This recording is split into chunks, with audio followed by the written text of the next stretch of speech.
It looks horrible. It was so hard. Okay, let's power on through and get this done, because I think I'm about to lose all the will to live shortly. So, yeah. The linear model of communication can largely be left in the past and rejected. Its assumptions about human beings are deeply problematic. Interestingly, a key British theorist, Stuart Hall, didn't quite leave it in the past. But what he did was modify the linear model extensively to explain how audiences are active, not passive. So Hall's encoding-decoding model of meaning transmission is the beginning of a serious attempt in audience theory to recognize that human beings are actually active processors of information rather than passive receivers of information. Hall changes the meaning of things at each side. So instead of saying that there is a transmitter and a receiver of information, instead we have now processes put in place, encoding and decoding. His argument is that media producers encode messages in text, which we, having received them through a medium, then decode at the other side. And at those 2 points, there are multiple things that are happening. There are ideological purposes to the encoding. There are techniques used. There are different forms of media being produced for different purpose. At the decoding side, we bring information with us. We bring knowledge, we bring understanding, we bring the whole history of our lives to the text in order to conceptualize what these things mean. This is not a passive model, this is an active model. The audience in this model is consistently doing work in order to understand what's happening at this point. So encoding and decoding takes a very different position and instantly offers the idea that we are active, not passive.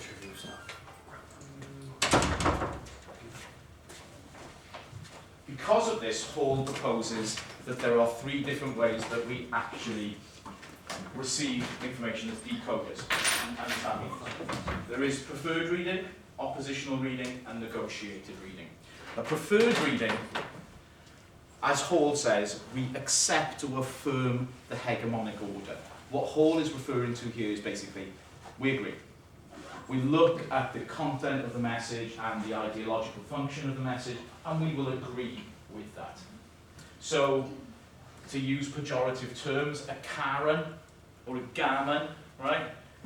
They buy the Daily Mail newspaper, and it's like, hate immigrants. And it's like, yeah, I hate immigrants too. Proper Brexit geezer. Yeah? So that would be a preferred reason of the information that's given. Now, I pick up the Daily Mail, and instantly I'm tearing that piece of shit apart because I challenge the hegemonic order, as Hall calls it. I don't agree with the content.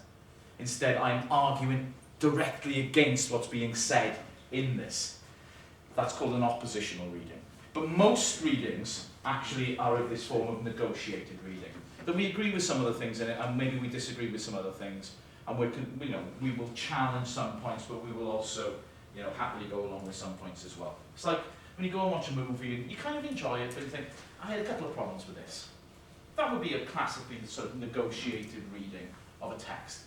You think, yeah, the explosions were cool, but the sex scene didn't go on long enough to arouse me, so I wasn't happy with it. That's typically the movies that I watch and my reaction to them. So there's a negotiated reading going on here. It's a mix of oppositional reading and, if you like, a hegemonic reading or a preferred reading. So in this as well, unfortunately, Hall's theory is quite limited. Because he's saying, yes, we are active, but we're only active in 3 different ways. So he's drawing lines around what we can do as an audience as well, which is a little bit problematic, really. It's an advancement on previous theories. There's unquestionably advance going on here. But I would question whether this is all that happens. These are the only things that happen with this. And I've used a screenshot from Fox News because if somebody, you know, the Fox News thing here is the left's plot to silence conservatives. You see this argument loads in the UK as well. It's like, the right wing is being silenced. It's like, you're on all the fucking newspapers, you're on every television show, you've got your own TV channels now. Who is being silenced? You're all over Twitter. You know, everything I see is just some imbecile on Twitter spouting, shut up. So, but there's a plot to silence these people, even though they're everywhere, apparently. Now, the preferred reading of this is, yeah, they are silencing us. Proper Brexit geezer. That's the plot, right? We agree with that. The oppositional reading, mine, is these people are mentalists. And they should be put in a room where it's just rubber walls. And you know, they should have those very fetching coats that you get, which have really long sleeves and are sewn together so they don't hurt themselves. Because these people clearly need help. If you have that kind of persecution complex, you're an idiot. The negotiated reading, the balanced way of looking at this would be, well, you know, all political discourse is oppositional in some ways, and both sides are always engaged in a war of supremacy in this political discourse. This is just another mode of showing that people on the left side of politics are dangerous to people on the right. This is countless ways of doing this, and this is exercised all the time, and is exercised the other way too. It's important to note. This is how these different readings work in practice. So Hall at least gives us credit for being active thinkers. Hall's work has also influenced other thinkers. So John Fiske is a very important British theorist too, and he introduces the term audiencing. And by audiencing, he refers to the process by which a visual image has its meanings renegotiated or even rejected by particular audiences watching in specific circumstances. What Fiske is referring to here is the fact that we might be presented with things, but we change the meaning of them in order to suit our own purposes. The classic example of that is meme culture, where we will take a visual image of some kind and apply a new meaning to it through the words that we add to that image to recontextualize the statement itself. So any sort of meme basically does this, you know, where we mess around with the original meaning in order to create a new meaning. That implies that audiences are very, very active, that we're continually remaking the meaning of things in order to communicate with others in a particular way. So Hall's work has been, you know, very, very influential. Following on from Hall, you start to see new ways of actually doing research as well. So Yen Ang, this is the actual advert that Yen sent out to people in America and put in newspapers. Yen Ang is a very prominent media theorist whose PhD research was on people watching Dallas. And basically what she did to do this research is basically got people to write to her to say why you like watching Dallas. Nobody had ever thought of doing this previously. But what Anne was interested in is, what do people actually use this for? Now, Dallas is an ancient show. I'm sure nobody in this room... Do you know what I mean when I say Dallas, the TV show? Does anyone... Okay. In the 80s, there was this kind of class of American TV shows were like super glamorous, really unrealistic, totally over the top. And Dallas was kind of the classic example. It was a really huge television show where like audiences in America would be in advance of 100 million for this. It was massive. It was complete trash. Absolute bollocks. To the extent to which, in order to unpick some of the plot lines in it at one point, they restarted the program by showing that everything that had happened previously was somebody's dream. Because the program had become such a mess in terms of plot that they basically hit the reset button. And then it was like, yeah, oh no, that was all a dream, including like characters who had died, came back to life after that as well. People who had been shot came back to life. Because it was just such a complete pile of bollocks that it was incoherent at that point. So they just reset the whole program. It's total trash, right? Massively popular, hugely popular. Think of it as like the 80s version of Keeping Up with the Kardashians, right? Complete shite, but really, really popular. Anne was interested in why people consumed this rubbish. She was a big fan herself of Dallas, as millions and millions of people were. and have the revolutionary idea, why don't I ask them? Why don't I actually ask people who like this show why they like this show? Nobody had thought of doing this previously. And what Anne's research did, one, it gives a new way of understanding audience and doing audience research by actually engaging with the audience as to what are their sort of wants and needs which are fulfilled by watching this program. What she interestingly found is a lot of people hate watched it. People would write to her and say, I hate Dallas. I watch it because I hate the program. And because of that, I've got things to talk to people who work the next day about how much I hate character X or character Y. So people would genuinely hate watching the program. It's like, people watch for hate. Yeah, people watch for hate, you know. This is why I watch Made in Chelsea. Now, I can't watch it for more than 5 minutes without getting on my hands and knees and praying for nuclear holocaust. But I do watch it to get that hate out. Do you know what I mean? Love Island's the same. I will admit that I'll watch Love Island for longer, but only because I really want to see one of the people on it spontaneously combust. That is the only. One day somebody is going to burst into flames on that program, and I will be justified in watching the program. What I don't get with Love Island, right, is people watch Love Island, right? I'm sure there's people in this room, and I'm not making a judgment call about you watch Love Island. Why? What is it you want from the program? It's funny. Just seeing this folks and people come watch it. But that's, yeah. Is that it? I watch it when I'm ill, so I don't have to. So you don't have to think. Yeah. Okay, that's interesting. Because this might be me, right? But I get the impression that a lot of people watch it because they are kind of horny. And you know, this thing, the internet, there's loads of porn on it. If you want to see people bang, I'll give you a link. You know, it's no problem, and it's all free. You know, you don't have to watch this stuff. Just cut out the middleman. I really do get the impression that people watch it for this reason. So there's loads of better options for that kind of watching. You know that, right? Everyone's got a phone these days. You know, use it. I don't want to be all telling you what to do, but you know, really, you've got better options. So, following Hall, we start to see different ways of doing audience research as well as different approach to the audience itself. Now, in terms of why Hall's theory is a strong one, it encapsulates elements of semiology, so what I was covering last week in the lecture.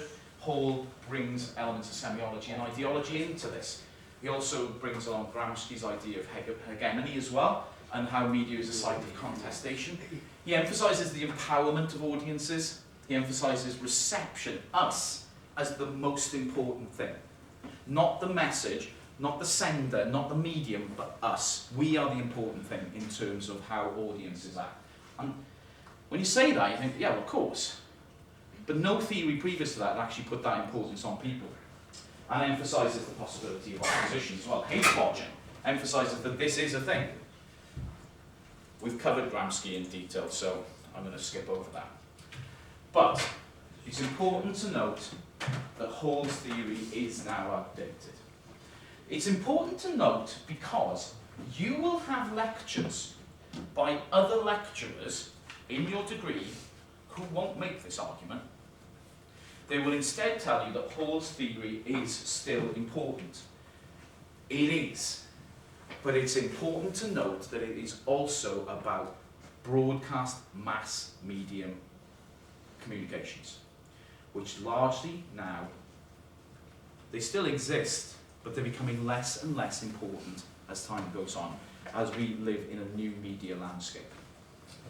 Henry Jenkins, a guy who I pretty much disagree with on everything, but I kind of agree with him at this point here, in his seminal book, Convergence Culture, does see the digital user as a realization of the active audience, because according to Jenkins, we exist now in a completely different relationship to media itself. Whose phone is this? Who does this belong to? Do you know? Everyone should check their pockets. I'd hope it would be you. You'd hope it would be mine, yeah. Interesting. Mine. It is my phone. Ownership. A relationship to a device which implies a closeness to it. Not just a proximal closeness, it's in my hand, but an emotional attachment. It belongs to me, it is mine. You cannot have mine, you have your own. Yeah. This is important.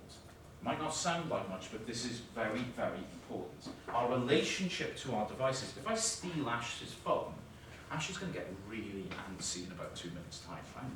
She's like, give me my phone back. She's trying to pretend that she's okay, she's trying to be cool. But I know what's going on, right? The nerves are building up, and starting to get flush in your cheeks. And that. So, in it, you'd be freaked out if somebody pinched your phone, right? In a big way. Somebody's got my phone.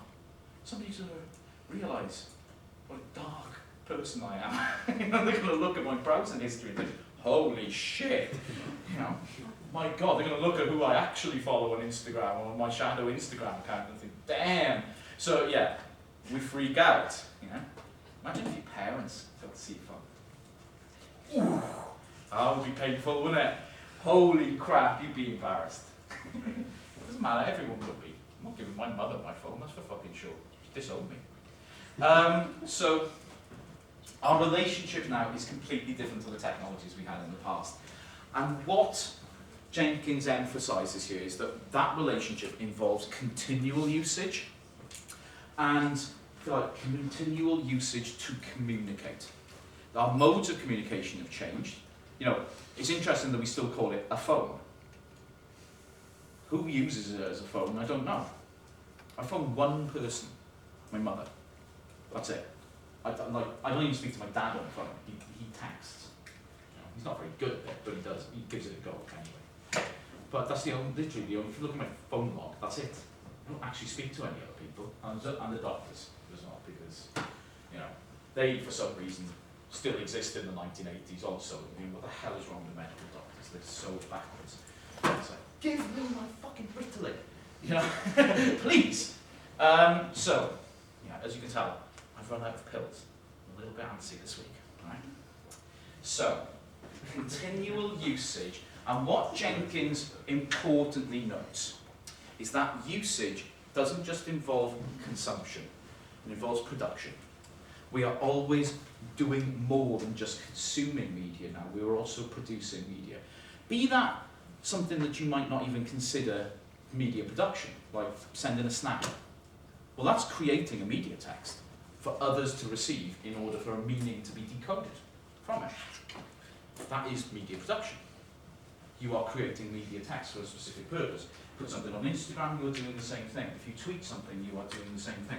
If you are making a comment on a YouTube video, you are creating content. All of these things are involved not just in consuming content, but we're also creating at the same time. And this is why Jenkins sees that there is a radical shift. While Hall is still important, what Jenkins notes is that even Stuart Hall can't account for this. There is no media audience theory from the past that accounts for this shift. And that's the fundamental shift that we have gone through in the last 20 years. We are no longer, not even active audience, we are producer. We are continually producing texts as well as receiving them. So the relationship that we have, this proximal closeness, this emotional closeness, and the usage have completely changed over the past 20 years. Audience theories of the past cannot deal with this. There is no concept in them that deals with this shift to our relationship. Fortunately, our friend William has done a lot of writing about this, so I can just verbatim steal his ideas and present them to you, because he's done a lot about this. For media studies, the discipline has become dominated by an underlying humanism in which only humans and their will appear. In this story, technology incarnates human values and relations, being employed by corporations and institutions, blah, blah, blah. Basically, what William is pointing out is that our ideas as a discipline still place us at the centre. If you like, we still accept Hall as being really, really important. You know, everything that we do as an individual is based on decoding messages that we're given. And that places us right at the middle of what Will calls a sort of humanistic version of media studies, ignoring the fact that we are now cybernetic rather than humanistic. Because our everyday lives, what we do day to day, how we do things, how we navigate the social world, how we navigate family life, how we navigate education, is all now codependent on these things. You know, still huge amounts of discussion of some things. You know, are people addicted to their phones? You're asking the wrong question. This isn't an addiction. This is a fundamental part of everyday life. It's like the same kind of question. Are people addicted to air? I see them all breathing. There must be some kind of addiction going on here. It's fundamental to actual existence, breathing air. Well, so is using digital media. It is an absolutely fundamental part of how we actually exist today. If you didn't have this, Ash, how difficult is your life going to be?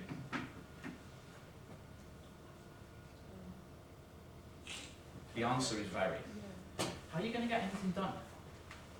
You know, does anyone badly smash their phone in the past or lost one? No. Okay. How's that feel? Sure. Yeah. You feel actually depowered, right?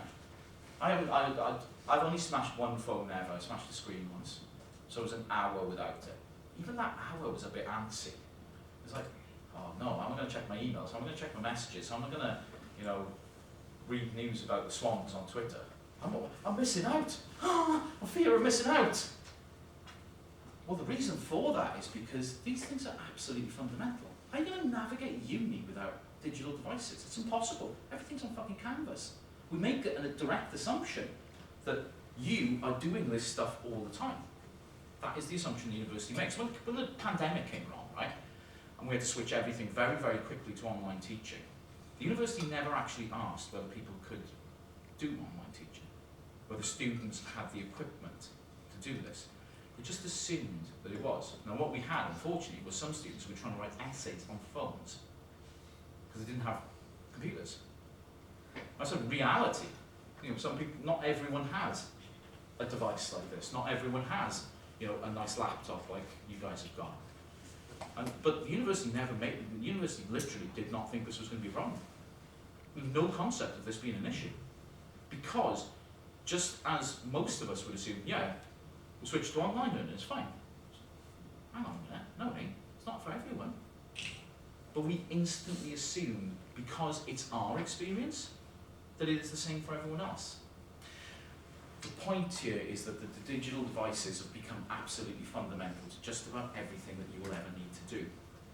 It was like really weird this week. I had to do a referral for myself to a mental health thing, right? Because I've got ADHD and I have to be referred back to the team to do another assessment. And the form, I had to print it off and fill it in with a pen. What the I genuinely looked at, I kind of sat there, you know, especially people with ADHD will do this way when you're asked to do something really weird. You're like, you're kind of stuck for a long time. But I was like, how do I do this? How do I, what, you want me to print it off and fill it in with a pen? What? I meant mail it. Holy shit, this is so old school, it's untrue, like, you know? And it kind of blew me away. It was like, I used to do this when I was a kid. You know, it's like, this is so nostalgic. You know, I'll do other things like I used to do as a kid, like set off the firearms maybe. You know, that would be fun. You know, spray people with fire extinguishers, because we used to do that as a kid. I was actually getting into it at that point, you know. But basically, well, how does this relate back to this? What the point Will is making, and he doesn't make it actually that clear, but it's a fairly important point, I think, is that Will is arguing that our relationship with media now is fundamentally different from that Hall saw us having. You know, even Hall saw us as active, being active decoders of information. What William and others argue is, myself included, is that our relationship now is co-constructive of the world around us. The way we understand the world is through this technology.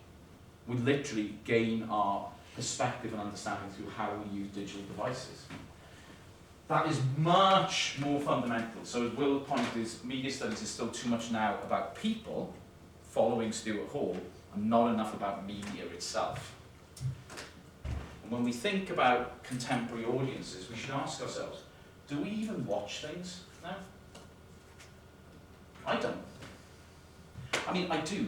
I'm watching, right? So football on last night, I'm watching the match. And I'm tweeting. And I'm using Wikipedia to look up things about one of the managers. You know, and I'm texting at the same time, you know, I'm WhatsApping other people who are watching it at the same time to say, you know, oh, that was pretty good, or God, it sucks, you know, etc., etc. I'm not watching. I'm not sitting there just. I'm doing a million other things all at the same time. That doesn't fit with audience theory. Audience theory still presupposes that we just sit like good little boys and girls and watch. And that doesn't correspond with my experience of consuming media for the last 20 years. I'm always doing other things. I'm always changing the meaning of what I'm watching by taking an image of it and putting it up on Instagram and putting a caption with it and reusing it as my own, you know? And we all engage in these kinds of behaviours to a greater or lesser extent. Some of us will do it a lot and some of us will do it less, but we are all not just watching or listening. You know, we are engaged in different ways with media entirely. We are checking, surfing, posting, commenting, messaging. If anything, we're hyperactive, not active. We are no longer just an active audience, we're an ADHD audience. To use the analogy, you know, we are constantly doing a million things at once, even though we're consuming the same thing.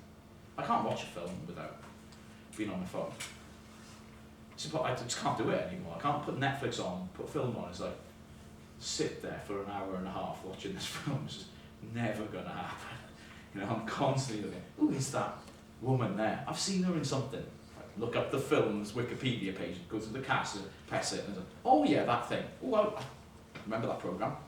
I'm going to read about it now. All of a sudden, there's a film going on. And I kind of haven't been watching it for 10 minutes. I look back up and it's like, who's that? What's going on? I've got to rewind, then go back to it, and so on, yeah. Does this apply to like cinemas and stuff then? Because personally, when I go, I don't go on my phone, I just sit there and watch the film. I guess it's a good point that, you know, for cinema audiences, I suppose there are rules and restrictions put in place, but it would be naive to suggest that people aren't on their phones all the time, because you can bloody see them in the cinema. It pisses me off no end. It's almost as bad now as when, I mean, again, showing my age, but I remember when people smoked in the cinema.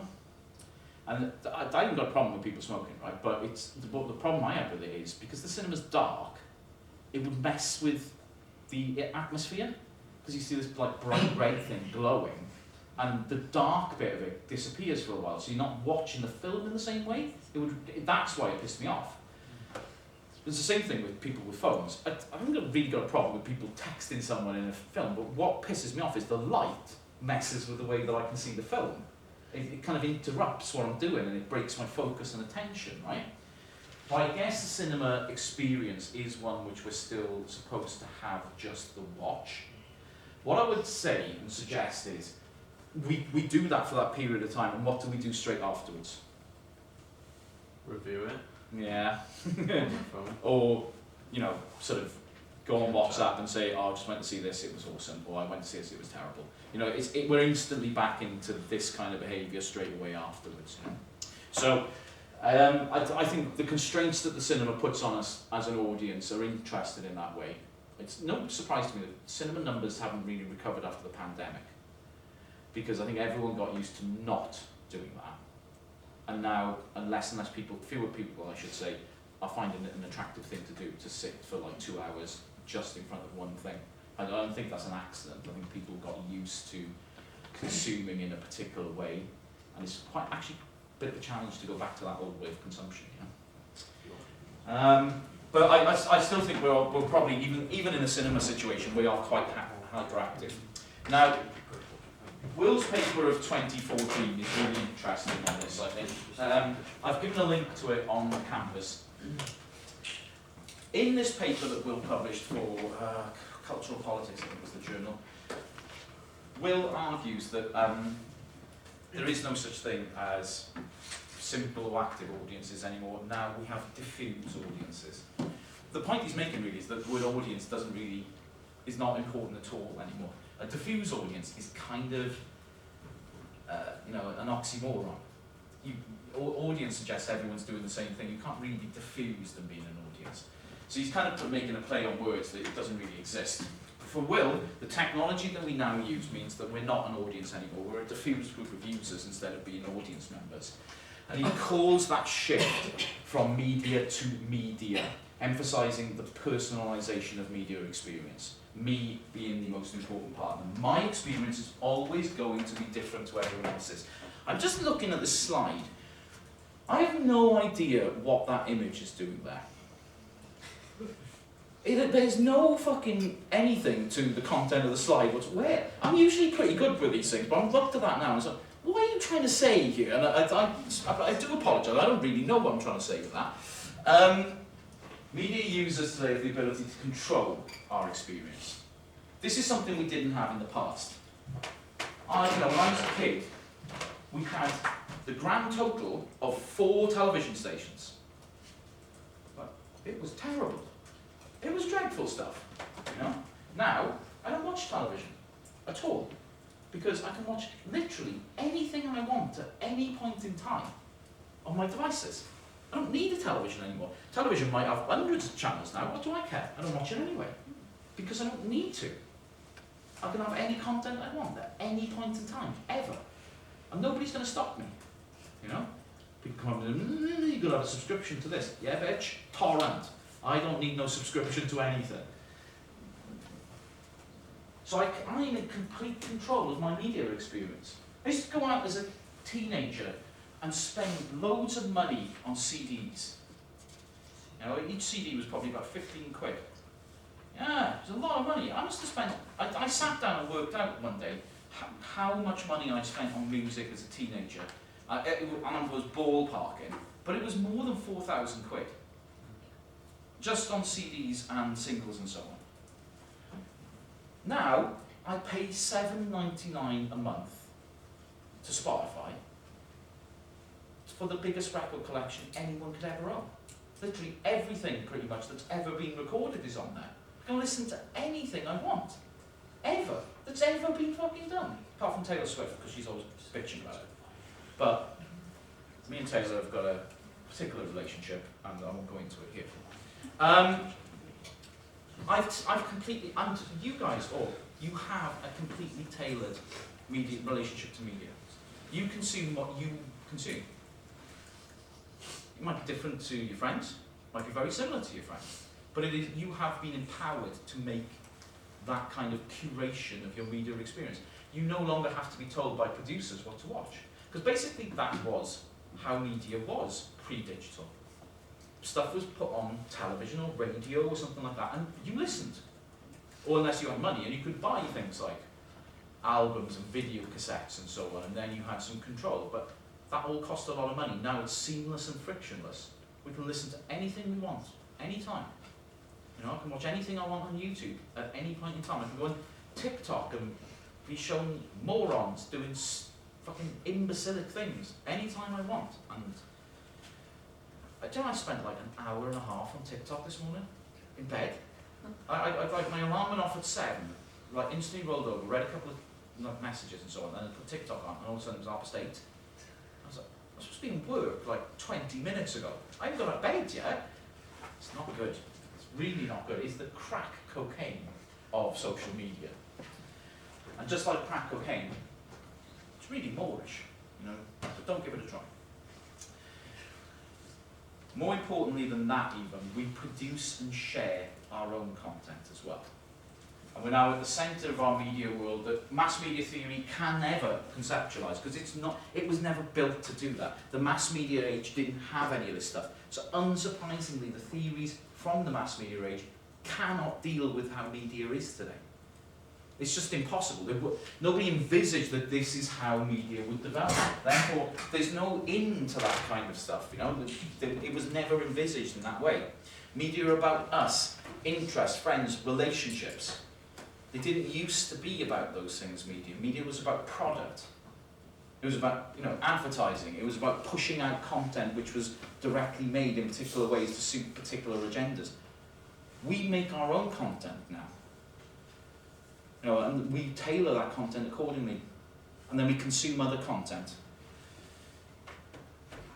And the key thing now, the key economy now is not really advertising economy, it's an attention economy. The whole purpose of media now is to capture someone's attention, to capture your eyes. That's why TikTok is doing really well, because at the moment, a lot of us are paying attention to that platform. People have moved away from Facebook, for example. Nobody uses Facebook anymore, right? Dead. Dead as Dillinger. People's attention isn't there. Now it's on TikTok. In a couple of years' time, it'll be on something else. This is the way things and the way it happen. It's like, I think Snapchat's going to go under in the next couple of years because people simply aren't using it anymore. People's attention has drifted away from something. When that happens, they disappear. And TikTok was having its moment right now, but something else will come along, and that will capture our attention in different ways too. What's also important is the volume of stuff now. It's like I was saying on Spotify. There's no way I could listen to it. There's actually no way that anyone could listen to all the material on Spotify. If you gave birth to a child, instantly started it on Spotify, and that kid lived to 100 doing nothing but listening to Spotify, they wouldn't have scratched the surface of how much is on there. Same with YouTube. You could never consume it all. Same with, TikTok is never ending. That's why you can be on your For You page for hours and hours and hours. But guess what? In that interim period, millions of other things have been added to the platform. You're never going to end. We're continually consuming in this way. The vast amount of information and data involved, I know from a sort of surveillance perspective that's frightening, but actually in terms of audience, we're now in a position that we can never ever run out of stuff to watch, to listen to. That's not an option anymore. And we're all really bored. We've got everything we could ever want and we're bored of it. I guess that's a message about that. I mean, these are old figures about YouTube, right? But I've never actually bothered updating this slide because I just love the figures. It's way more than this now. In 2010, 35 hours of videos uploaded every minute to YouTube. So for every minute of a day, 35 hours of content went up. By 2014, that was 100 hours. By 2017, that was 300 hours. 300 hours of content every minute. If you extrapolate that across the course of a day, you have more content than somebody could watch in 100 years. That's just every day. I get worried about it. Nobody watches my videos on my channel. Well, it's hardly fucking surprising because there's so much content on there. There is more. It's not going to be difficult to find stuff which is more interesting as well, I can assure you. So it's fairly straightforward. The broadcast era has nothing on this. You could, basically, the argument here is that there's more stuff put on YouTube in a day than the television networks produced in decades. The entire content of the BBC from like 1950 through to 1990 is going up in a day on YouTube. And some of it's better. Not all of it, some of it's not good, to be fair. YouTube is a harbinger of complete shite as well, but some content is actually really good. People are watching this stuff. So, economically, now we are the core unit of economic value. What we do, how we do it, and how we produce, and what we produce, those are all core units of economic value. This means, actually, we live in an age now where there are actual threats to us as a user. In the broadcast era, the media positioned us as a receiver or a consumer. We had no say, no power in anything here. And we were but because of that, we were largely isolated and anonymous. Media didn't target us directly. In the age of media, the digital user is not anonymous. We are trackable, traceable, accountable for our actions. It's a very good idea at some point in your university career, especially if you have a Instagram or Twitter account, to have a look at your history. And if there's anything on there that's even remotely dodgy, delete it. You see all the time, right?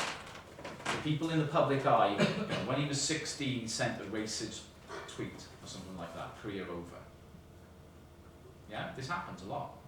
I'm not saying anyone in this room is racist, alright? But there could be something that you did as a young person, which young people do. We make mistakes. Thank God there was no social media when I was 14, that's all I'm going to say, right? But I think it's a very good idea that you realise that that stuff has more repercussions as you get older. You know? Me, I'm alright, you know, I'm an associate professor at a university, I can tweet whatever shite that I want, and I do on a daily basis. There's this politician in Wales called Andrew R.T. Davies, he's the leader of the Welsh Conservatives. Every time he tweets, I send him a tweet, a GIF, and it's a GIF from The Simpsons. You know, Bart like thinks to the future and pictures himself being really fat, and he says in it, "I wash myself with a rag on a stick." Every time he tweets, I send him that. Right? Now this is really pathetic trolling on a basic level. At some point, the university is going to turn around and say, "Can you stop trolling this politician, please?" But until they do that, I'm going to keep doing it. Because I like doing it. It's fun. And it gives me an enormous sense of well-being.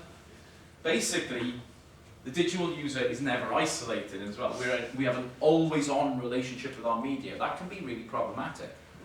Psychologically, that can be problematic. Sociologically, it can be problematic in terms of our relationships with others, in terms of our relationship to our employment or our education. That can be a very difficult thing if we're always on at all times.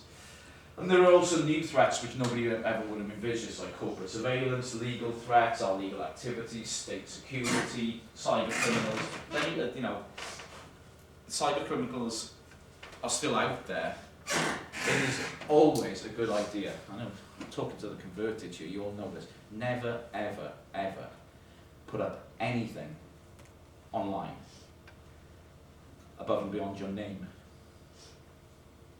What I mean by that is never reveal your address, ever, online. Never reveal anything like a passport number, anything like that. Even keep your date of birth to yourself. I know it's kind of weird when people say happy birthday messages to you over social media, right? But as best as possible, try and keep all that information to yourself, because believe me, the more of that you put online, the easier it is to hack into things that you have. And then it's the easier to rob from you. Don't do anything apart from your name, if you can. I don't even put pictures of myself online. There's enough that the bloody university does in fucking website and what have you. So, there's no picture of me on Instagram, there's no picture of me on Facebook, there's no picture of me on Twitter. You know, because I don't think I'm on TikTok. I don't think there's ever been a video of my face on TikTok, so, you know, you do have to think about all these things. Try and be safe as best as you can. Because this is an idea, you know, when we talk about audience in the digital age, we do this. I'm going to leave you read that on your own. Okay, so audience research now needs to change. We are beyond mass media. We have to consider technology, tech companies, hyperactive users, and media as a dominant mode of activity, while also considering the user as an active participant. Conclusion, audience is dead. It still exists in small pockets these days. Like on Sunday, there will be a big audience for a football match. But in reality, the people watching that aren't going to be sitting there just watching a game. They're going to be communicating about it. They're going to be using social platforms about it. They're going to be discussing it with people on messaging apps. We are always doing more than just watching. So audience theory itself is kind of dead too. And that's kind of the question that I'm asking for the essay as well. I will produce that essay video tomorrow and post it out for you. If you've got any questions over Christmas, I will be away from Sunday basically until the 3rd. But if you do have any questions, and in particular if you have drafts, please do still send them through. It might take me a little longer than it normally would to get back to you with some comments because I'm on holiday. But I will get back to you with comments. So please do send drafts, send information across. I'm more than happy to do it. Otherwise, have a wonderful vacation, everyone. a nice 2023. Still feels like 2020.